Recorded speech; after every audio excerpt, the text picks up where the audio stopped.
How to के दूसरे episode में आपका स्वागत है। वैसे ये एपिसोड बनाने से पहले मैं इतना सोच रही थी कि किस बारे में बनाऊं या फिर कौन सी ऐसी चीज़ है जो हम सबसे ज़्यादा ढूंढते हैं। और वो सोचते सोचते 10 ऑप्शंस दिमाग में आए, मगर उन 10 को मैं स्क्रैप करती गई, फिर एक बार सोचती गई तो मुझे लगा कि शायद ये बुरी आदत मेरी ही नहीं हो सकती, ये काफ़ी लोगों की होगी, जिसे आम भाषा में कहते हैं ओवर थिंकिंग।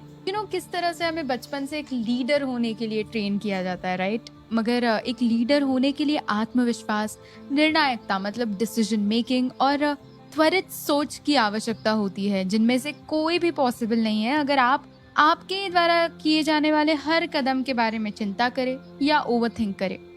सोचने का समय, काम करने का समय, उसे रिफ्लेक्ट यानी कि प्रतिबिंबित करने का समय और आगे बढ़ने का समय सब अलग होता है।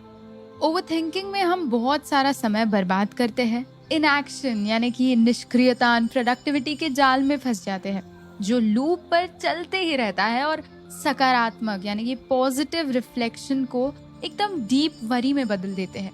ना सिर्फ ये हमें आगे नहीं बढ़ाता है बल्कि हमें पिछड़े और नीचे की ओर ले जाता है।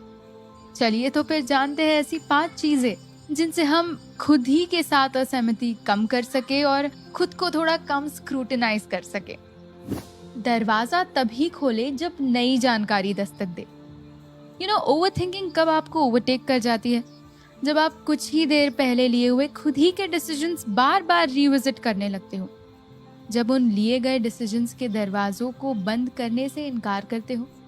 विश्वास करें कि आपने मेहनत की है और अपने पहले से तय की गई किसी चीज का फिर से निरीक्षण तभी करें जब आप नई जानकारी के साथ प्रस्तुत किए जाते हैं।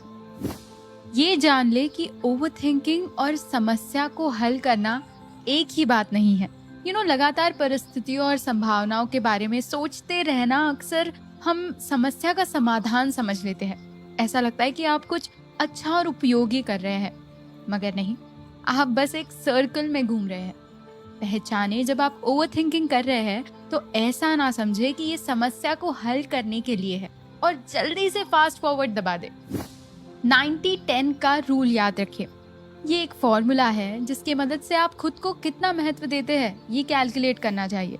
बेस्ड ऑन 90% सेल्फ वर्थ यानी कि आत्ममूल्य, यानी हम जो खुद की वैल्यू समझते हैं, और 10% असाइन्ड वर्थ यानी जो हम दूसरों के ओपिनियन से लेते हैं।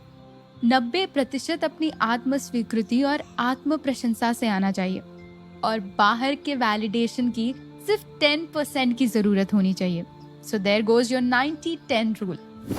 अनिश्चितता को गले लगाओ। अनिश्चितता, अनसर्टेनिटी यानी क्या होगा पता नहीं।